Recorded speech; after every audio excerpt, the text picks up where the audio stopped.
अब फेसबुकको पासवर्ड सम्झिनु पर्यो, गुगलको पासवर्ड सम्झिनु पर्यो, ट्विटरको पासवर्ड सम्झिनु पर्यो, अरु दशौं सयौं अकाउन्टको पासवर्ड पनि सम्झिनु पर्ने अवस्था आएको छ। र यो सबै पासवर्ड जति पनि छ यो सबैलाई म्यानेज गर्ने कुनै सफ्टवेयर छैन, कुनै सोलुसन छैन, कुनै पासवर्ड म्यानेजर छैन। आजको भिडियोमा म तपाईसँग यसको बारेमा नै कुरा गर्छु र तपाईले पनि आफ्नो पासवर्ड बिर्सिएर हैरान हुनुहुन्छ भने आजको भिडियोले तपाईलाई निकै मद्दत गर्नेवाला छ। र के हुन्छ त भन्दाखेरि तपाईले एउटै पासवर्ड राख्नु भयो फेसबुकको पनि, गुगलको पनि अथवा अरु अकाउन्टको पनि भने त्यहाँ एउटा रिस्क के हुन्छ त भन्दाखेरि तपाईको एउटा अकाउन्टको पासवर्ड अरु कसैले थाहा पायो भने अरु अकाउन्ट तपाईको ह्याक गर्नको लागि त्यो मान्छेलाई सजिलो हुन्छ, त्यो कुरा रहेको छ। त्यही कारणले गर्दाखेरि एउटै अकाउन्टमा तपाईले एउटै पासवर्ड राख्नु भयो भने बेस्ट हुन्छ। त्यो पासवर्डमा पनि तपाईले बलियो पासवर्ड राख्नुपर्छ, जुन पाए त्यही हुन्छ नि आई लभ यू अथवा आफ्नो नामको पछाडी 12345, आफ्नो एड्रेसको पछाडी 12345 अथवा 123456789 यस्तो पासवर्डलाई त अहिले विक भन्छ, तैपनि यस्तो पासवर्ड राख्नु भयो भने त्यो कमजोर पासवर्ड हो। त्यो पासवर्डलाई चाहिँ अरूले गेस गर्न सक्छन् र तपाईको अकाउन्ट ह्याक हुन सक्छ। र आजको भिडियोमा चाहिँ म तपाईसँग कुरा गर्छु पासवर्ड म्यानेजरको बारेमा। पासवर्ड म्यानेजर भनेको एउटा यस्तो सफ्टवेयर रहेको छ, तपाईले यहाँ मास्टर पासवर्ड सम्झिनु पर्छ। एउटा मास्टर पासवर्ड तपाईले बनाउनु पर्छ। त्यो मास्टर पासवर्डलाई चाहिँ तपाईले कहिले पनि बिर्सिनु हुँदैन। त्यो मास्टर पासवर्ड बिर्सिनु भयो भने तपाईको भित्रको सबै पासवर्डहरु जान्छ, उड्छ। र एउटा क्वेशन चाहिँ के आउँछ त भन्दाखेरि पासवर्ड म्यानेजर सफ्टवेयर प्रयोग गर्ने बेलामा अब एउटा कम्पनीले बनाएको छ यो सफ्टवेयर, हाम्रो यो पासवर्ड चाहिँ कम्पनीलाई थाहा हुन्छ कि हुँदैन भन्ने कुरा हुन्छ र कम्पनीलाई चाहिँ तपाईको पासवर्ड थाहा हुँदैन। तपाईसँग भएको पासवर्डले मात्र त्यसलाई चाहिँ त्यो कम्पनीको डेटाबेसमा भएको कुराहरुलाई चाहिँ डिक्रिप्ट गर्न सक्छ अनि तपाईको पासवर्ड चाहिँ कम्पनीको सर्भरमा इन्क्रिप्टेड तरिकाले नबुझिने तरिकाले बसेको हुन्छ। त्यही कारणले गर्दाखेरि तपाईले ढुक्क भएर चाहिँ के गर्न सक्नुहुन्छ त भन्दाखेरि पासवर्ड म्यानेजरलाई प्रयोग गर्न सक्नुहुन्छ।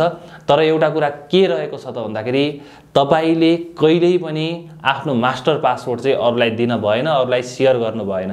यदि तपाईले मास्टर पासवर्ड अरूलाई दिनुभयो, शेयर गर्नुभयो भने तपाईको अकाउन्ट जसले पनि खोल्न सक्छ र त्यो पछाडी त्यहाँ भित्रको पासवर्डहरु हेर्न सक्छ। त्यो कुरा रहेको छ र म तपाईलाई आफ्नो मोबाइल फोनमा पासवर्ड म्यानेजर कसरी प्रयोग गर्ने अनि त पछाडी आफ्नो कम्प्युटरमा पासवर्ड म्यानेजर कसरी प्रयोग गर्ने भनेर भन्छु। सबैभन्दा पहिला चाहिँ म तपाईलाई मोबाइल फोनको स्क्रिन शेयर गर्छु र सबैभन्दा पहिला चाहिँ म प्ले स्टोरमा नै जान्छु। प्ले स्टोरमा गएर मैले चाहिँ लास्ट पास भनेर सर्च गर्छु। मैले जस्ट लास्ट पास भनेर सर्च गर्छु। यो चाहिँ एकदमै राम्रो पासवर्ड म्यानेजर रहेको छ, तपाईले यहाँ देख्न सक्नुहुन्छ। लास्ट पास पासवर्ड म्यानेजर भनेर भनेको छ। अब तपाईले यो एप्लिकेसनलाई इन्स्टल गर्नुस् र इन्स्टल गरिसकेपछि यसले इन्स्टल हुनको लागि केही समय चाहिँ लिन्छ। तपाईले यो समय चाहिँ धैर्य गर्नु होला र मेरोमा चाहिँ इन्स्टल हुँदैछ र तपाईकोमा पनि इन्टरनेट कनेक्सनको हिसाबले यो इन्स्टल हुन्छ र इन्स्टल भइसकेको छ। अब म यसलाई ओपन गर्छु र ओपन गरिसकेपछि अब तपाईले पहिलो पटक चाहिँ एउटा नयाँ अकाउन्ट क्रिएट गर्नुपर्ने हुन्छ र नयाँ अकाउन्ट क्रिएट गर्नको लागि तपाई साइन अप मा जानुस् अनि आफ्नो इमेल आईडी त्यहाँ हान्नुस्। मैले चाहिँ मेरो इमेल आईडी हान्छु अनि क्रिएट माई अकाउन्ट गर्छु र क्रिएट माई अकाउन्ट गर्ने बित्तिकै यहाँ मास्टर पासवर्ड हान्ने भनेको छ। अब अहिले मैले टेस्टिङको लागि एउटा पासवर्ड हान्छु जुन तपाईलाई पनि थाहा हुन्छ, तर मैले यो अकाउन्ट चाहिँ प्रयोग गरेको छैन। मैले अलरेडी अर्को अकाउन्ट प्रयोग गरेको छु यो लास्ट पासमा। यो मास्टर पासवर्डलाई तपाईले आफूले आफ्नो मोबाइल फोनमा कम्प्युटरमा हान्ने कोसिस चाहिँ नगर्नु होला। ओके, म चाहिँ एउटा अहिले टेस्ट सिम्पली टेस्ट लेख्छु, अकाउन्ट लेख्छु, टेस्ट अकाउन्ट @123 भनेर मैले एउटा पासवर्ड बनाए। सिम्पल अहिले मास्टर पासवर्ड बनाए। यो तपाईलाई पनि देखाउने तरिकाले नै बनाएको हो मैले चाहिँ, तर तपाईले चाहिँ अरूलाई देखाउनु हुँदैन। ओके, अब यहाँ चाहिँ म कन्फर्म गर्छु अनि तपाईले यहाँ चाहिँ पासवर्ड हिन्ट पनि लेख्न सक्नुहुन्छ ताकि तपाईले कहिलेकाहीँ बिर्सिनु भयो मास्टर पासवर्ड भने पनि यो हिन्टबाट चाहिँ तपाईले थाहा पाउन सक्नुहोस्। त्यही कारणले गर्दाखेरि हिन्ट पनि लेख्नु होला। म चाहिँ हिन्ट लेख्नको लागि रिकमेन्ड गर्छु र हिन्ट चाहिँ म लेख्छु माई सिक्रेट वर्ड भनेर लेख्छु र मैले चाहिँ पासवर्ड चाहिँ टेस्ट अकाउन्ट @123 भनेर राखेको छु। ठीक छ, अब म क्रिएट अकाउन्ट गर्छु।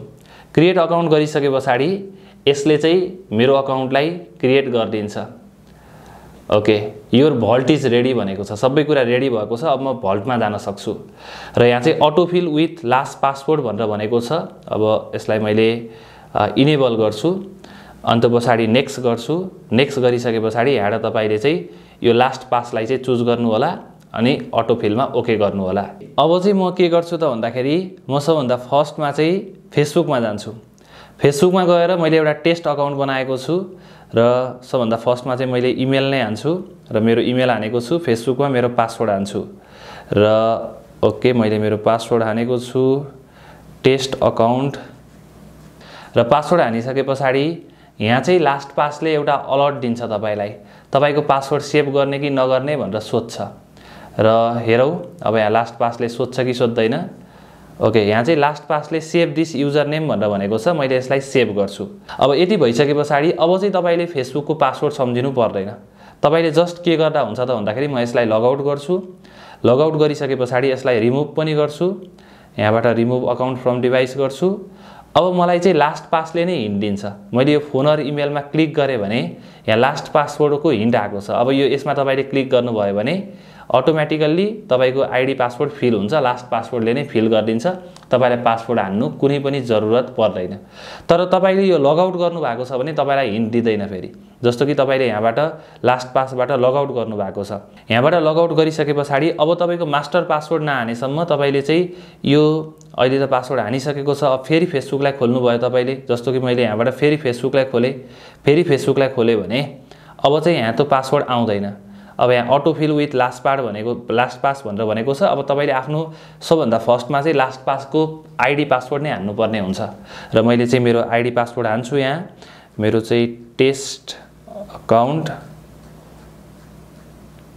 @123 रहेको छ, यसलाई मैले लगइन गर्छु।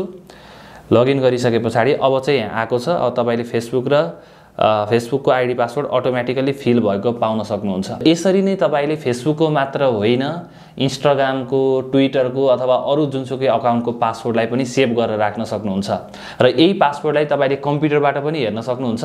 अब चाहिँ म तपाईलाई कम्प्युटरको स्क्रिन शेयर गर्छु र कम्प्युटरको स्क्रिन शेयर गरेर कम्प्युटरमा लास्ट पासलाई कसरी प्रयोग गर्ने भनेर भन्छु। आउनुहोस् कम्प्युटरको स्क्रिनमा जाऊ र कम्प्युटरमा चाहिँ तपाईले लास्ट पासलाई प्रयोग गर्न चाहनुहुन्छ भने सबैभन्दा पहिला चाहिँ तपाईले गुगलमा गएर लास्ट पास क्रोम एक्सटेन्सन भनेर सक्नुहुन्छ। यदि तपाईले गुगल क्रोम युज गर्नुहुन्छ भने लास्ट पास एक्सटेन्सन भनेर हान्नुस् अनि तपाईले चाहिँ यहाँ last pass free password manager भनेको छ, यसको सफ्टवेयर पनि डाउनलोड गर्न सक्नुहुन्छ। यहाँबाट चाहिँ एड टु क्रोम गर्न सक्नुहुन्छ अनि एड एक्सटेन्सन गर्नुस्। एड एक्सटेन्सन गरिसके पछाडि यो एक्सटेन्सन तपाईको गुगल क्रोममा एड हुन्छ केही समयमा र मेरोमा चाहिँ यहाँ एड हुँदैछ, तपाईले देख्न सक्नुहुन्छ र ओके केही समय लिन्छ यसले एड हुनको लागि र मेरोमा चाहिँ एड भएको छ। अब एड भइसके पछाडि तपाई यो एक्सटेन्सनलाई पिन गर्न सक्नुहुन्छ। अब यहाँ तपाईले इमेल आइडी हान्नु पर्यो। मैले अघि बनाएको इमेल आइडी हान्छु। तपाईले यदि अकाउन्ट नै बनाउनु भएको छैन भने अकाउन्ट बनाउन सक्नुहुन्छ र मैले मेरो इमेल आइडी हाने technologychannelofficial@gmail.com। त्यो पछाडि मैले मेरो मास्टर पासवर्ड हान्छु जुन तपाईलाई पनि थाहा छ र मेरो मास्टर पासवर्ड चाहिँ अहिले टेस्टिङ रहेको छ। यो पासवर्डलाई चाहिँ मैले पछाडि हटाइदिन्छु र यहाँबाट हेर्न पनि मिल्छ टेस्टिङ अकाउन्ट @123 रहेको छ। अब यसलाई मैले लगइन गरेँ। लगइन गरिसके पछाडि you have miss spelled email भनेर भनेको छ। मेरो अगाडिको इमेल मिस्टेक भएछ। ओके यसले राइट तरिकाले एन्सर दिएको छ। ओके मैले पासवर्डमा चाहिँ के हान्छु त भन्दाखेरि मैले अघि राखेको पासवर्ड टेस्टिङ अकाउन्ट @123। अब म यसमा लगइन गर्छु। लगइन गरिसके पछाडि अब तपाईले देख्न सक्नुहुन्छ चेक योर मास्टर पासवर्ड भनेर भनेको छ टेस्ट अकाउन्ट @123। यो मैले पासवर्ड राखेँ अनि मास्टर पासवर्डलाई चाहिँ तपाईले बिर्सिनु हुँदैन है। अब तपाईले यहाँ देख्न सक्नुहुन्छ अल आइटममा यहाँ हेर्ने हो भने फेसबुकको पासवर्ड रहेको छ। अब तपाई फेसबुकमा जानुस् न, फेसबुकमा जानुस्, facebook.com मा जानुस् र facebook.com मा गइसके पछाडि यो लास्ट पासवर्डमा क्लिक गर्नुभयो भने यहाँ अटोमेटिकली आइडी र पासवर्ड हान्ने अप्सन आउँछ। तपाईले यहाँ जस्ट लगइनमा थिच्दिनु भयो भने भयो र तपाईको फेसबुक अकाउन्ट खुलेको छ, तपाईले देख्न सक्नुहुन्छ। यसरी सजिलै तपाईले पासवर्ड म्यानेजरको प्रयोग गर्न सक्नुहुन्छ र पासवर्ड म्यानेजरबाट अब तपाईले पासवर्ड चेन्ज गर्नुभयो भने पनि यही पासवर्ड म्यानेजरमा अपडेट गर्न सक्नुहुन्छ। पासवर्ड म्यानेज गर्न सजिलो हुन्छ, तपाईको जति अकाउन्ट भयो भने तपाईले सजिलै पासवर्डलाई म्यानेज गर्न सक्नुहुन्छ र पर्सनली मैले 1 वर्ष अगाडिदेखि लास्ट पासलाई प्रयोग गर्दै आइरहेको छु एन्ड मलाई चाहिँ एकदमै यो प्रयोग गर्दाखेरि काम इजी भएको छ। पासवर्डहरु सम्झिनु पर्दैन, छुट्टा-छुट्टै अकाउन्टको मैले छुट्टा-छुट्टै पासवर्ड राख्न सक्छु अनि त्यसलाई आफूले चाहेको बेलामा यो लास्ट पासबाट हेर्न पनि सक्छु र तपाई सुरक्षित चाहिँ हुनु होला। आफ्नो अकाउन्टको डबल स्टेप भेरिफिकेसन इनेबल गर्नु होला। त्यो गर्नुभयो भने तपाई अझ धेरै सुरक्षित हुनुहुन्छ र यतिन्जेलसम्म भिडियो हेर्नुभयो तपाईलाई विशेष धन्यवाद दिन चाहन्छु। टेक्नोलोजीमा रेगुलर अपडेट हुन चाहनुहुन्छ, यस्ता भिडियो हेर्न चाहनुहुन्छ भने यो च्यानललाई सब्स्क्राइब गरेर बेल आइकन थिच्नु होला। म तपाईसँग भेट्छु अर्को भिडियोमा। नमस्कार।